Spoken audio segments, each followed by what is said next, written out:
রাহমাতুল লিল আলামিন হুজরা শরীফ থেকে প্রচন্ড শীতের মধ্যে বের হয়েছেন।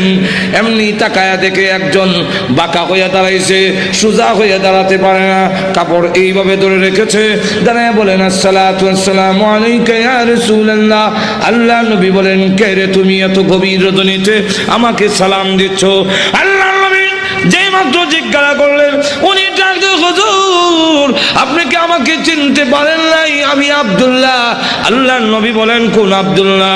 ওগো নবীজি, কিছুদিন আগে ইসলাম ধর্ম গ্রহণ করেছি।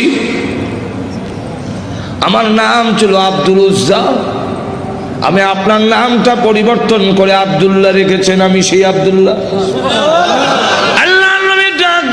আমার আব্দুল্লাহ তো ধনী বাপ চাচা, তার বাপ চাচা ধনী ব্যবসায়ী ছেলে, সকাল বিকাল কাপড় পরিবর্তন করে আসতো।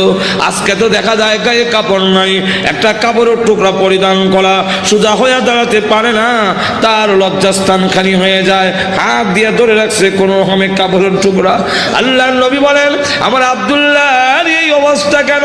শীতের মধ্যে টরটর করে কাঁপতেছে, কিন্তু কোনো কথা বলে না, কোনো ডাক দেয় না। নবী গো, অপেক্ষায় বসে আছি, কোন সময় আপনি বের হবেন। আপনার নুরানি চেহারা যদি এক নজর দেখতে পারি, তাহলে আমার অন্তরে আর কোনো দুঃখ থাকবে না। আল্লাহ নবী বলেন, কি হলো তোমার এই অবস্থা কেন? আব্দুল্লাহ, হুজুর আপনার দরবারে কেন আসা যাওয়া করি? আমার চাচা আমাকে বলেছেন বাড়ি ছেড়ে দিতে হবে, আর না হয় মুহাম্মদের দরবার ছেড়ে দিতে হবে। নবী গো, আমি ঘোষণা দিয়েছি, প্রয়োজন বুঝে আপনার বাড়ি কেন তামাম পৃথিবী ছেড়ে দিতে পারি, কিন্তু একটি মুহূর্তের জন্য বিশ্ব নবীর দরবার আমি ছাড়তে পারবো না। আমাকে বাড়ির থেকে বের করে দিয়েছে, বের হওয়ার সময় বললো কাপড় চোপড় গুলো দিয়ে যাও, এগুলো তো আমাদের।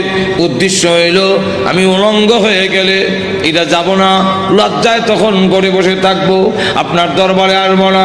আমি তখন আমার চাচাকে জানিয়ে দিলাম, ওগো চাচা, কাপড় হারাতে পারি, ইজ্জত সম্মান হারাতে পারি, আমি সর্বহারা হতে পারি, কিন্তু আল্লাহর কসম ঈমান হারা এক মুহূর্তের জন্য হতে পারবো না।